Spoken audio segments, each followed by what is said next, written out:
मध्य प्रदेश में लोकसभा चुनावों के बाद अब उपचुनाव की तैयारी हो रही है और वो है अमरवाड़ा विधानसभा सीट पर। इसके अलावा दो और ऐसी विधानसभाएं हैं जहां से माना जा रहा था कि उपचुनाव होगा, लेकिन होता हुआ नहीं दिखाई दे रहा है। एक सीट है बीना और दूसरी है श्योपुर, जहां से निर्मला सप्रे और रामनिवास रावत, जो कि कांग्रेस के विधायक थे, उन्होंने लोकसभा चुनाव के दरमियान बीजेपी का दामन थाम लिया।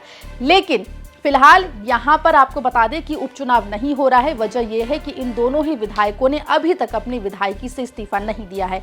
इस्तीफा ना देने पर अब आगे क्या होगा, ये आपको हम विस्तार से इस रिपोर्ट में बताएंगे। नमस्कार, आप देख रहे हैं एमपी तक और मैं हूं आपके साथ आकांक्षा ठाकुर।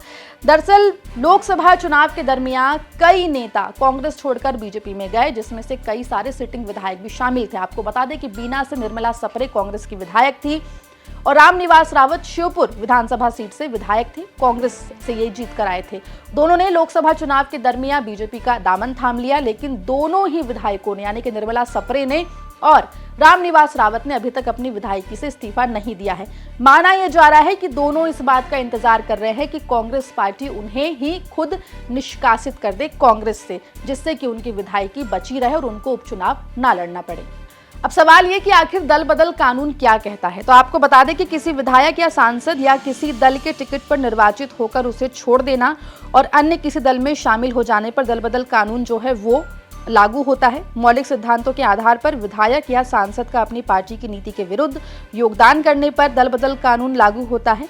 वहीं किसी दल को छोड़ने के बाद विधायक या सांसद का निर्दलीय रहना भी दल बदल कानून उसके बाद जो है लागू होता है। लेकिन अगर पार्टी से निष्कासित किया जाता है तो फिर दल बदल का जो कानून है, जो नियम है, वो लागू नहीं होता है। यानी कि ऐसे में विधायकी या फिर सांसदी जो है वो बची रहती है। ऐसे में माना जा रहा है कि निर्मला सप्रे और रामनिवास रावत दोनों ही इस बात का इंतजार कर रहे हैं कि कांग्रेस उन्हें पार्टी से निष्कासित करे, ताकि उनकी विधायकी बची रहे और उनको उपचुनाव ना लड़ना पड़े।